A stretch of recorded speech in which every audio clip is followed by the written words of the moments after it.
Hey everybody, welcome back to the channel, and today we are talking about the history of Sentinels Valorant. So Sentinels have been one of, if not the most popular team throughout Valorant's entire history in esports. But the question is why? Why have they been one of the more popular teams? Why do they garner such a big fan base? Why do so many people care about Sentinels even when they're not putting up very good results, which they haven't for a long time, which we will get into. So to answer that question, I thought that we would go look back in the years of this team's history, see what they've done in the game so far, the impact they've had, the impact that they might have going forward, and just analyzing what has happened to this team.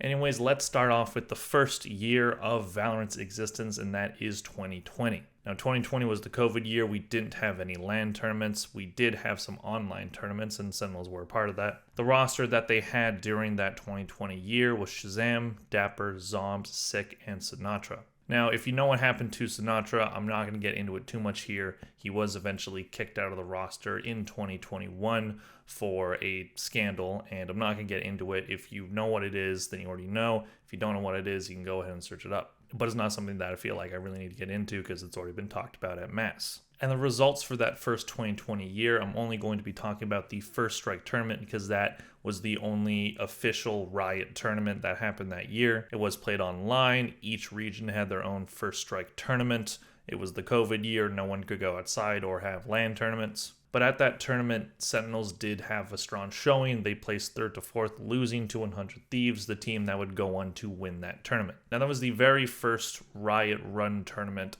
of the VCT, of the Valorant esports community. So, a lot of teams are still learning this game, learning this meta. There's a lot of CS veterans switching over to Valorant at this point, so a lot of teams are comprised of those players. And the roster that Sentinels had was no stranger to that. Shazam being a veteran in CS, Dapper also being a Counter-Strike player. Zombs came from Apex. I forget where Sick came from, but Sinatra did come from the Overwatch League. He was actually known as the best player in Overwatch when he switched over, so it was expected that Sinatra would do very well in Valorant.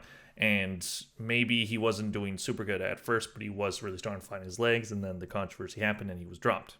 Moving on to 2021. Now, if you're a Sentinels fan, you were riding high this year, and this is probably where you became a fan. 2021 was a fantastic year for Sentinels, and it is where they reached their peak, but it is where we can start to see the downfall. So the roster that they had during this year, Shazam, Dapper, Zombs, Sick, and now Tens instead of Sinatra. Tens was originally on loan from Cloud9. He was on the Cloud9 Blue roster. Was it Cloud9 Blue or whatever Cloud9 what? Doesn't matter. He was on Cloud9.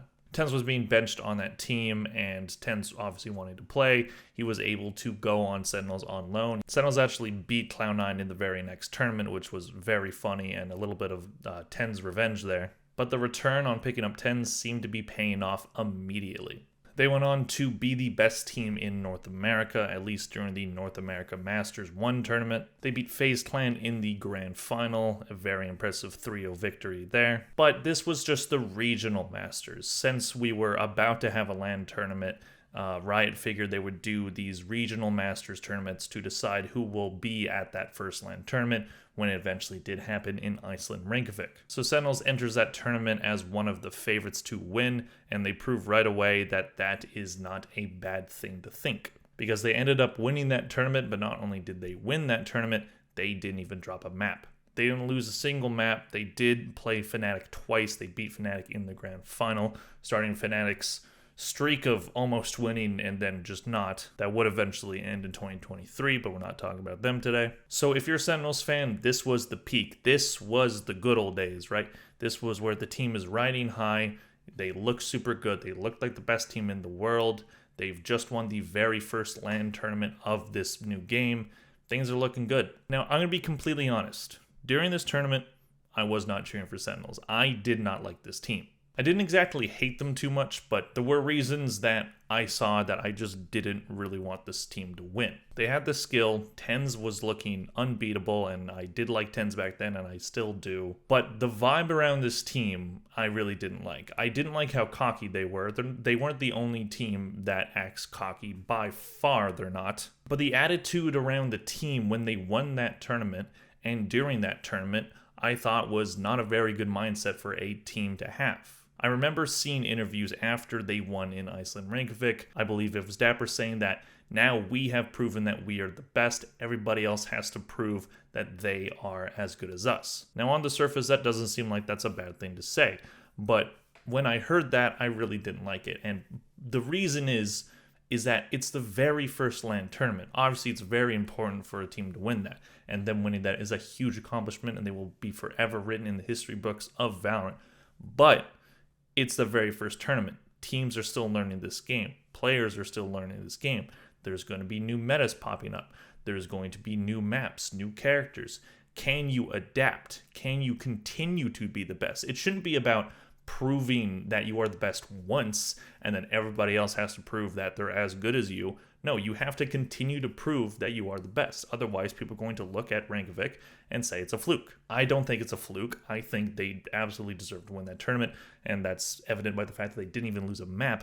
But at the same time, it's bad for a team to not have something to prove. I'm a firm believer that teams and players in sports, in any form of competition, if they have something to prove, if they have a goal that they want to prove, if they want to prove people wrong, if they have the chip on their shoulder, anything like that, people are doubting them, anything like that, those teams very often can perform better than the team that should be performing better than them, because that team doesn't have anything to prove. They're already comfortable. They're already set. And that is what I think happened to Sentinels, where they proved that they were the best. People, obviously, there were doubters that they had, and then they proved them all wrong in Reykjavik. And then they just didn't feel like they had to prove them wrong again.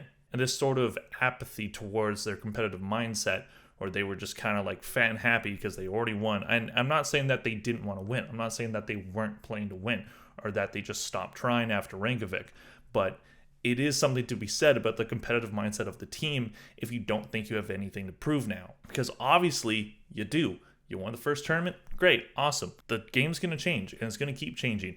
And this team could not keep up with the changes. And this is super evident by the fact that the very next tournament in Masters Berlin, they placed 5th to 8th. They lost to Envy in quarterfinals, Envy being the team that would eventually turn into Optic and then win a Masters on their own. Envy ended up going to Grand Finals that tournament. They did lose to Gambit. But if you're a Sentinels fan, you're not too mad about this performance. They still won in their group stage. It looked a little bit rocky when they lost to G2, and then F4Q took a map off of them, but who cares? They made it. And then you lose to the team that goes to Grand Finals. That's not the most embarrassing loss, and they were still in the playoff stage, and it was a single elimination tournament in the playoff stage, so can you really blame them too much? The thing is, Champions, what happened? Champions 2021 was a very controversial tournament for Sentinels. And I'll be completely honest, I genuinely felt bad for some of the players on this team. Tens especially. Tens had a fantastic performance in Iceland Reykjavik. He looked like easily the best player in the world. But now that he's lost in Berlin now, and as you can see from the 9th to 12th result that Sentinels ended up getting, the pressure definitely was getting to him. Not that he's the reason why Sentinels lost or anything. I think he was still their best player during that year and also in 2022. But unfortunately, he couldn't do everything. And this team was taking a lot of flack. If you remember this tournament, you may remember the match against Furia that Sentinels had in the group stage. If you don't know or don't remember, Sentinels was facing off against Furia in the group stage. Sentinels won the first map. Furia wins the second map. On the third map, Sentinels looks like they're about to win. They're at match point. Furia only has 4 rounds. It looks like Furia is dead in the water. But Furia starts to win rounds. They end up winning 5 rounds in a row. They look like all the momentum is their way. Sentinels looks completely out of sorts. What is happening? It seems like we're about to witness a huge collapse from this team. But then there's a technical timeout. And this technical timeout isn't a quick one like we usually see when there's stuff like that happens. It happens all the time during Valorant matches. This one lasts about 20 minutes. So when you're a player and your team has all the momentum, it looks like you got these guys right in the palm of your hand, and then all of a sudden there's a technical timeout. And the reason for the technical timeout is that Furia was using an exploit. It's debatable whether or not people actually consider it one, because it's basically, it's on Haven. If you know, like it's on Seasite. If you know the little wood wood platform that's on one side, if you're looking from Defender Spawn, you can, if at the time, I don't know if it's been patched, probably has been, But at the time, you could jump as Jet and you could make it on top of the box without having to use an updraft. So Furia kept using that, and Riot stopped the match so that they could decide whether or not this was an exploit. But this ended up being a 20-minute long decision. I don't care what esport it is, I don't care what sport it is, no decision like that should take that long to decide. So it ended up just completely killing Fury's momentum. And unfortunately, Sentinels got all the negative attention from this because when the match was resumed, Sentinels just won the next round and the match was over. Furia just couldn't get their momentum back. So if that technical timeout hadn't happened, would Furia have beaten Sentinels? I think is very possible. They had all the momentum, it looked like Sentinels was collapsing, but we'll never know. We don't have to live in the past. But what happened is there was a lot of negative attention thrown at Sentinels because of this. A lot of people were blaming them for the technical timeout, saying that they complained, or that Shazam just wanted to go to the bathroom because that's what he did. But you're waiting for 20 minutes and you're just in the super tense thing. If you gotta piss, just do it. Like it's fine. But they did not stop the match, but unfortunately a lot of people were giving them hell online, and it was very unfair. I did feel bad for all the players. But unfortunately, this escalated the kind of cocky attitude that this team had. Mainly this was coming from Zoms. Now, Zoms made a tweet, and it was saying that Brazil was, I'm not going to say the actual swear word because I know YouTube doesn't like swear words that much, but they basically Zoms called Brazil a bad region. And I didn't think it was it's not like it was something that was like racist, but it wasn't something that was nice to say either. And I understand he was just chirping and that's what people do, but man, just don't do that. Don't insult a whole region, because then you are maximizing the amount of people that could be mad at you. If you want to just say this team's bad, this player's bad, fine, whatever. But when you say the entire region, you anger so many people, players, people on Twitter, fans, and it's just a really bad idea, and it just made Zoms look really bad. And there was just all this trash talk that was happening from Zoms and Dapper and from Shazam as well, and then they ended up losing to Crew in the group stage. So while it wasn't a Brazilian team beating them, it was a Latin American team beating them. So, not the same region in esports, but from the same part of the world. So when they lost to Crew, it was a big deal, and all the trash talk, all the cockiness that they had, it just went down the toilet. And that's kind of my thing about not liking cocky teams that much, because I don't mind when players act confident. I know Evil Geniuses last year were a very cocky team, especially during Champions. They ended up winning, so they put their money where their mouth was. Sentinels were able to do that basically twice, when they won both the regional masters and then when they won Reykjavik. But after that, all that trash talk, all the Zoms like posting that he's the most highest earning player in Valorant at the time, like it was so cringe, and it was just so, I just really didn't like it. And maybe that was the point, he definitely wasn't doing that to make people happy, but I just didn't like the attitude that this team had of, holier than thou, acting like they're still the best in the world, where the last two tournaments at that time, they were bad. They just straight up were. So 2021 ends, and if you're a Sentinels fan, you're disappointed with the last two results in those two tournaments, but this is still a very good team, and they end up going into 2022 with the same exact roster. That, however, would not stay the same. So they went into Stage 1 challengers, and they were one of, I believe it was 4 North American teams that didn't have to play in the open qualifiers. They were just the invited team, so they just got to be in the Challenger Series when that took place, while all these other teams like the Guard had to go through the open qualifier. And then they play in that Challengers tournament, and they straight up look bad. Their placement ended up being 7th to 8th, losing to version 1. They just did not look like the same team. The meta to this point had changed. This is where the chamber meta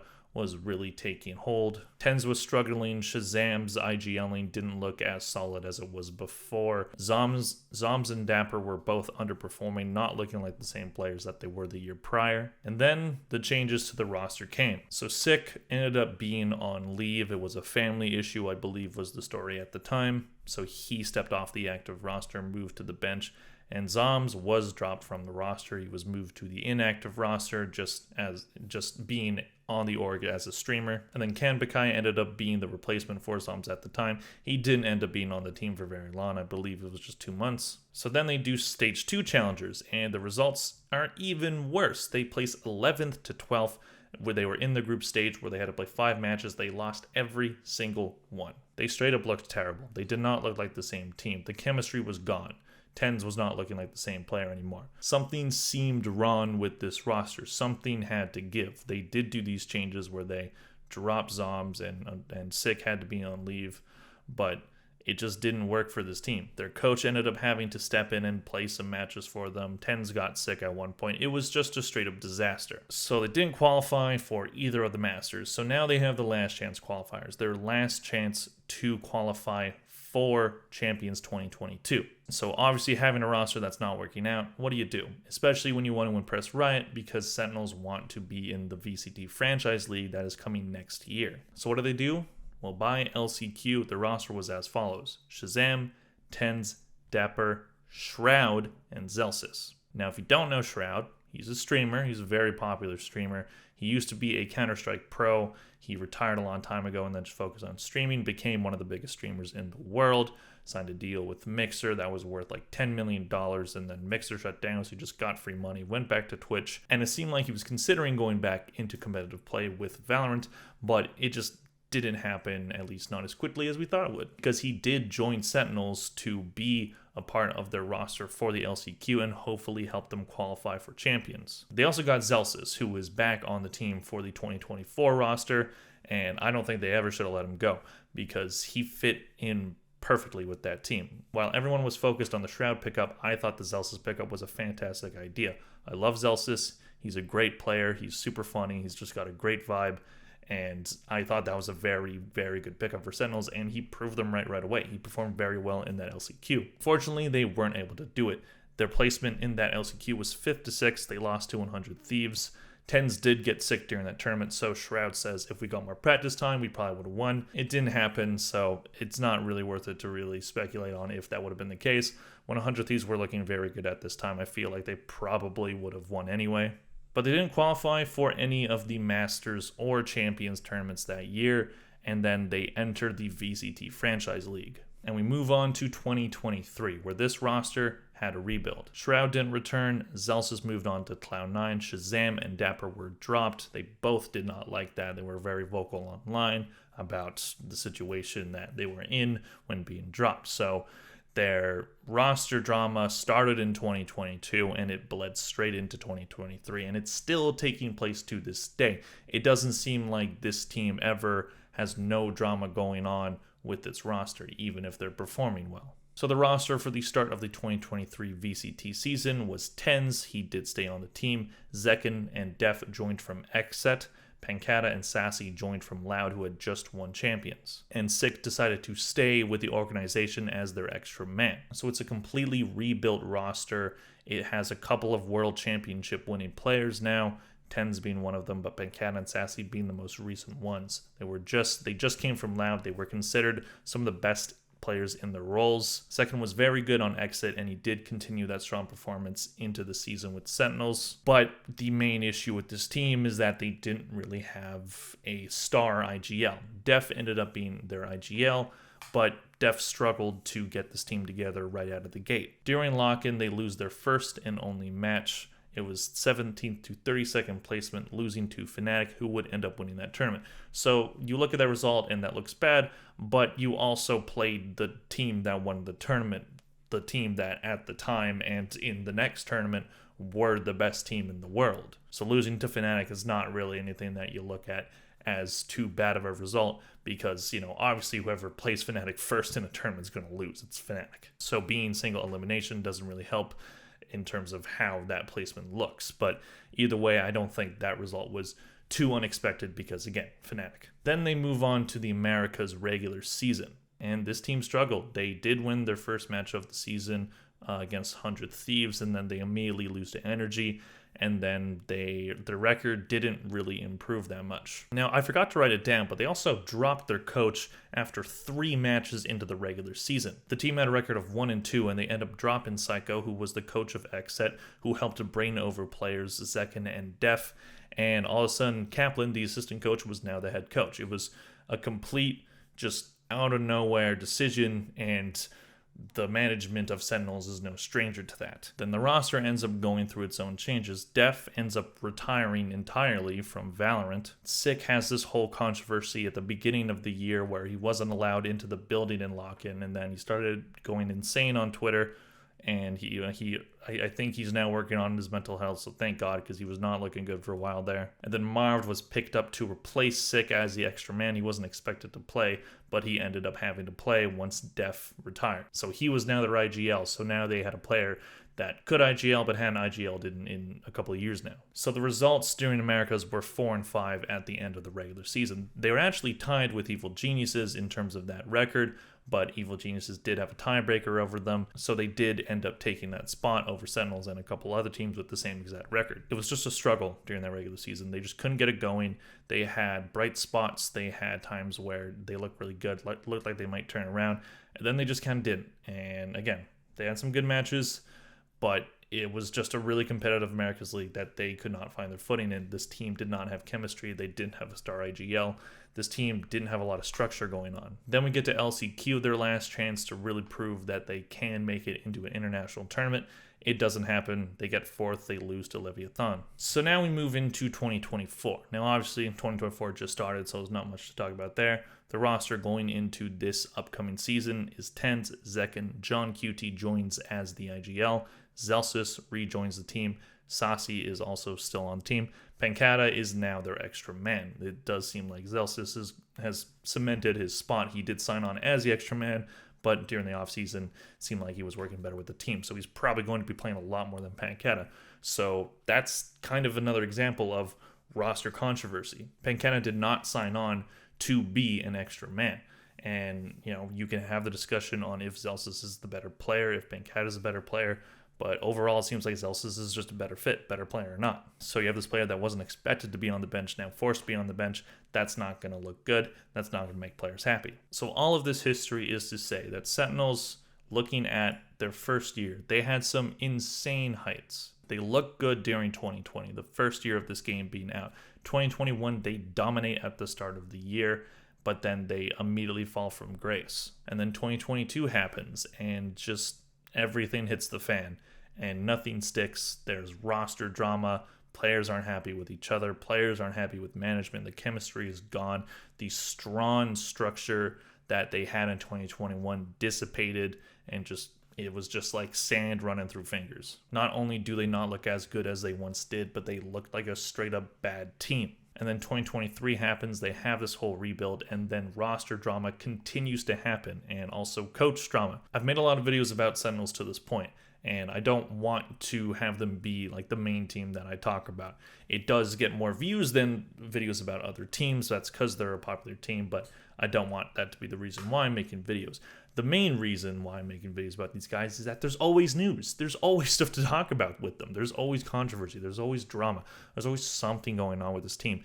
Dating back to 2021, when they were winning, when they were doing good, even then there was just controversy, drama, and just a bad attitude around the team. As I said, back in 2021, I wasn't particularly a fan of this team. I didn't like the vibe. I didn't like their competitive mindset. I didn't like how they acted online.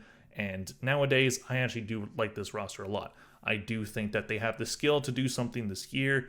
Do they end up being better than some of the other top teams in the Americas?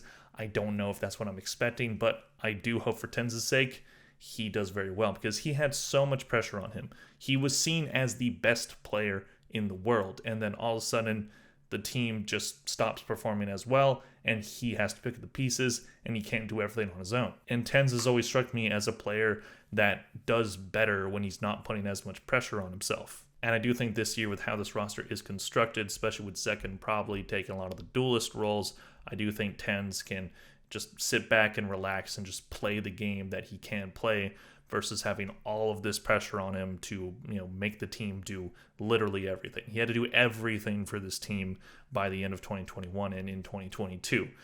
He's not a player that thrives under pressure. He's just not. But I do think the roster that they have now, again, I said I like this team now. I wouldn't say I'm a fan of Sentinels, but I do want to see this team do well, because I think Valorant's more interesting when this team is good, because we saw that during 2021. When this team is a villain, things can be very interesting. And, as annoying as the drama can be sometimes it is very entertaining. So I do wish this roster the best, and I do hope for any fans of Sentinels, you guys get to enjoy a good year in 2024, at least a competitive year, at least a year where they're not like the bottom of Americas, where they're actually doing well, where they qualify for an international tournament. I would love to see that. I think it would be great. Anyways, that is the entire history so far of the Sentinels Valorant team. Thank you all for watching. Let me know what you guys think in the comment section below. What was your favorite part of the history of this team? Obviously, if you're a fan, it's probably 2021. If you're not a fan of this team, if you're a hater of this team, probably 2022 or 2023. Either way, let me guys know what you guys think in the comment section below about the past and about the future of this roster. Thank you all very much for watching. I'll see you guys in the next one. Bye.